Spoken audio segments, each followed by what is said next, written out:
Everybody, it's time for Sports on Ricardo Life. Winners Monday night goes out to the godmother of sports. Yes, Mrs. Paula Nemo is celebrating a birthday today. Congratulations. Hope you enjoy many, many more.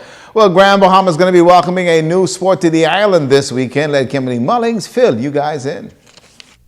The Grand Bahama Power Company hosts the annual Bahamas Bash Sports Festival. This year, the festival directors have decided to add a new sport, lacrosse, hosting a tournament the first weekend in July, as well as a clinic for interested residents.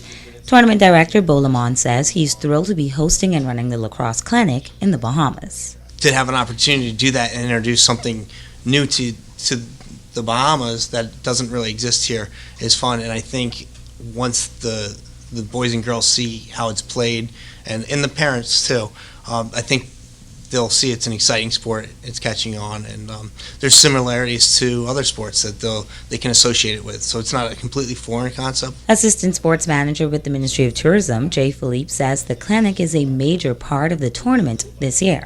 With that clinic, we are anticipating a number of locals to be a part of this. In fact, we are urging the Grand Bahamian public to come out, persons that want to learn the sport of lacrosse, whether it be players, whether it be parents, whether it be even coaches. We are urging them to come out on Saturday morning just to be a part of this event. Philippe says there's an active schedule lined up for visitors and participants. You have games that's going to be Saturday morning and Sunday morning. I have a number of teams traveling from Florida, from cities such as Naples, Jacksonville, Fort Lauderdale, and also Vero Beach that's going to be here competing. He adds that having the tournament promises to boost the local economy, as this event is scheduled to bring in hundreds of visitors. We have a number of persons that will be here for 4 to 5 nights. They'll be staying at the Lighthouse Point Resort, all-inclusive resort, Pelican Bay, Flamingo Bay. We have 4 teams that I mentioned would be here that will be traveling just for the purpose of this event. It's going to be a 7-on-7 lacrosse tournament, but there'll also be substitute players. Even with those players, they bring a large following, parents, coaches going to come along, maybe scouts, and even their family members. Kimberly Mullings, ZNS Toll Sports. And they've got a clinic and tournament that's going to be on this coming Saturday, folks. It's going to be the Grandma Sports Complex. Starts at 10 o'clock in the morning, so kids, you can go out and find out what lacrosse is also about.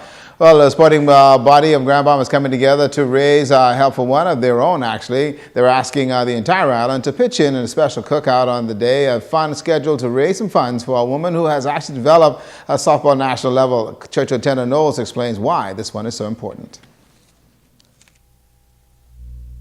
But we felt that it was only fair that we come together and try to assist Marjorie Stewart with her expenses for her daughter. As I mentioned, Dr. Wendy Stewart, who has been now sick for over 8 years and has to have attention around the clock, 7 days a week. But the entire sporting community of Grand Bahama, particularly in softball, felt that we should do something to help Marge during this time, because we know that in Nassau, every year they have the Wendy Stewart Walk to raise funds to assist her with her medical expenses, and also, as I mentioned, she has to have 24 hours attention, and of course that is very costly. Also, Mr. Knowles says that the fund happens on the 22nd of July, and encouraging everybody to simply just go out and help, and also while they do in turn work to help out the Stewart family.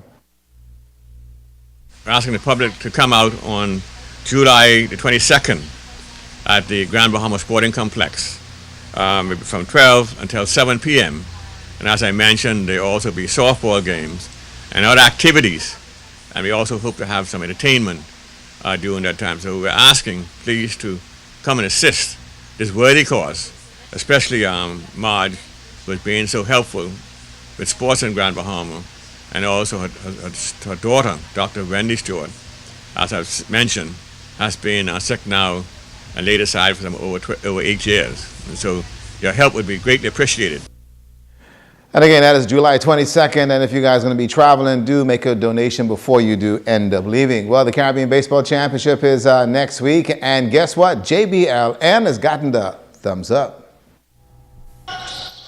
The Grand Bahama Elite and the Boca Oilers on court in the YMCA Commercial Basketball League. A bit confusing with both teams in black, but we figured it out. The Elite with the deuce. Boca made a game of it. Trevor Bain had 17 and Rajon Adley with 14. The Grand Bahama lead won at 48-45 with Terrell Wild Goose with a 17-point game despite a slow start, says Jake. We got off to a pretty slow start, but we managed to kind of pick it up with our intensity on the defensive end. The team that we played against was a really good team. They gave it a good fight. And I just think that we were the more hungry team. We came up with more energy. We just wanted the game a little bit more. The Parliament's reactors and container port stackers then followed. Parliament's came to play and took the action right to the stackers. Fullman Mullings netted 19, Michael Koberdak 16 for the reactors. The stackers with some costly turnovers, and they paid the price. Parliament's won at 69-40 and a good old-fashioned shellacking. And we do apologize for that one in regards to that. And Kurt Cooper back. That's why. Let's take a break.